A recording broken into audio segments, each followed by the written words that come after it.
Hello friends, आज की इस वीडियो में मैं आपको बताऊंगा कि आप अपने इंस्टाग्राम एप्लीकेशन में किस तरह अपनी एप्लीकेशन की लैंग्वेज चेंज कर सकते हैं। आप अपने इंस्टाग्राम एप्लीकेशन में आपको उसी तरह के ही सारे ऑप्शंस नज़र आएंगे। तो इसके लिए आपने अपनी इंस्टाग्राम एप्लीकेशन में आना है। इंस्टाग्राम एप्लीकेशन में आने के बाद आपने अपनी प्रोफाइल में आना है। प्रोफाइल में आने के बाद इन थ्री लाइंस को प्रेस करना है। थ्री लाइंस को प्रेस करने के बाद आपने फर्स्ट वाले सेक्शन सेटिंग एंड प्राइवेसी वाले ऑप्शन में आ जाना है।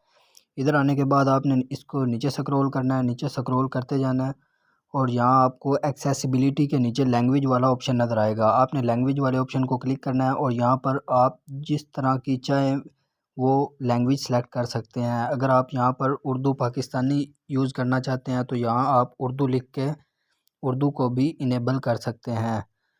तो अगर इधर मैं पाकिस्तान लिखता हूँ तो वो पाकिस्तान की उर्दू लैंग्वेज आ जाएगी, या अगर इंडिया लिखता हूँ तो इंडिया की हिंदी लैंग्वेज आ जाएगी। तो इस तरह आप अपने इंस्टाग्राम एप्लीकेशन में अपनी एप्लीकेशन की लैंग्वेज चेंज कर सकते हैं। तो ये थी आज की वीडियो। वीडियो अच्छी लगे तो लाइक और शेयर करें और मज़ीद अच्छी वीडियोज़ देखने के लिए चैनल को सब्सक्राइब करना मत भूलें।